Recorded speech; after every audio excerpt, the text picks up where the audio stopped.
அதாவது prime minister of India யாருன்னு நமக்கு தெரியும், சீஃப் மினிஸ்டர் ஆஃப் தமிழ்நாடு யாருன்னு நமக்கு தெரியும். ஆனால் சீஃப் மினிஸ்டர் ஆஃப் இந்தியா அப்படின்னு ஒரு போஸ்டிங் இருக்கு அப்படிங்கிறது தாவேகா கூட்டத்துக்கு மட்டும் தான் தெரிஞ்சிருக்கு. உலக அளவில் போய் அசிங்கப்பட்டிருக்கு, உலக அளவில் பெருமைப்படலை.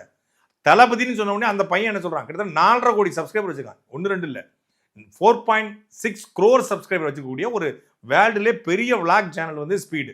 அவர்கிட்ட பதிவு பண்ணியிருக்காங்க விஜய, அவர் தேடி பிடிக்கணும்ட்டு. இல்ல வைத்தியக்கார இதுன்னு சொல்றதுக்கு பதிலா வாட் த ஃபக்ன்னு இருக்கான் அவன். மூடிட்டு போங்கடா அப்படின்னு சொல்றதுக்கு பதிலா அவன் ஆங்கிலத்தை சொல்லிருக்கான். ஆங்கிலத்துல கெட்ட வார்த்தை போட்டு இதுக்கு என்ன அர்த்தங்க, வாட் த ஃபக் என்ன அர்த்தம் பண்றாரு அந்த நேரத்துல அண்ணாங்கடி தெரிஞ்சுக்கிட்டு தளபதிக்கே வாட் த ஃபக்ன்ட்டான்.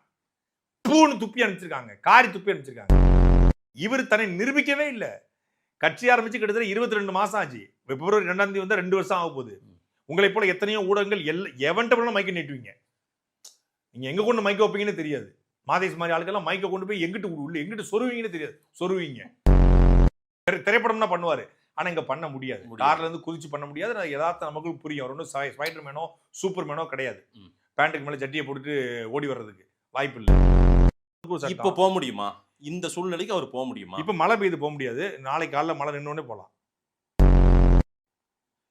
என்ன போக முடியாது, காவல்துறை அனுமதி கேட்டிருக்காருங்க, நீதிமன்றத்துக்கிட்ட அனுமதி கேட்கிறாருங்க. இப்போ நீங்க தருமபுரிக்கு போயிட்டு யார்ட்ட அனுமதி? இல்ல, நான் சாதாரண ஆள், விஜய் சாதாரண ஆளா?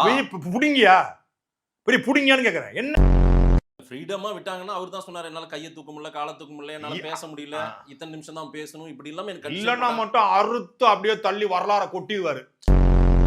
1 மணி நேரம் பேசுங்க விஜய் அப்படின்னு சொல்லிட்டுனா உலக வரலாற்றிலே அந்த இத்தாலியிலே அப்படின்னு ஆரம்பிச்சு அப்படியே திராவிட வரலாறு, தமிழ் தேசிய வரலாறு, இந்திய வரலாறு, நேரு, அப்படியே இந்திரா காந்தி வரலாறு, காமராஜர், கக்கன், ஜீவானந்தம், சிங்காரவலர், பசுமன் முத்துராமலிங்க தேவர், அப்புறம் திருச்சி ரத்னவேல் தேவர் எல்லாத்தையும் பேசி அறுத்து அப்படி தள்ளி தமிழ்நாடு 38 மாவட்டம் எப்படி உருவாச்சு தெரியுமா, தமிழ்நாடு எப்படி உருவாச்சு தெரியுமா, சங்கரலிங்கர் யார் தெரியுமா, அண்ணாதுரை என்ன பண்ணார் தெரியுமா அறுத்துருவாரு. எழுதி வடிச்சு படிக்க 10 நிமிஷம் கூட பேச தெரியாது. அவரே சொல்லாரு, நான் பேசுறதே 3 நிமிஷம் தான், அதுலயே நீங்க வந்து தடை போடுறீங்கன்றாரு. இன்டெலெக்சுவல் பாலிடிக்ஸ் ஆரம்பிச்சாரு கமலஹாசன். ஆளவந்தான் படம் மாதிரி இன்னைக்கு வரைக்கும் அவர் ஆரம்பிச்ச அரசியல் புரியவே இல்லை எவனுக்கும்.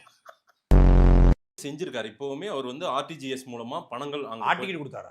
ஆர்டிஜிஎஸ் நான் வீட்டுல வந்து ஆட்டிக்கிட்டு கொடுத்தாருன்னு நினைச்சேன். தளபதி இல்ல, அந்த தம்பி ஸ்பீடு சொன்ன மாதிரி அமெரிக்கா விடும்போது இது ஒரு தலைவிதி தான். தலைவிதி கே உண்மை, தளபதி கிடையாது.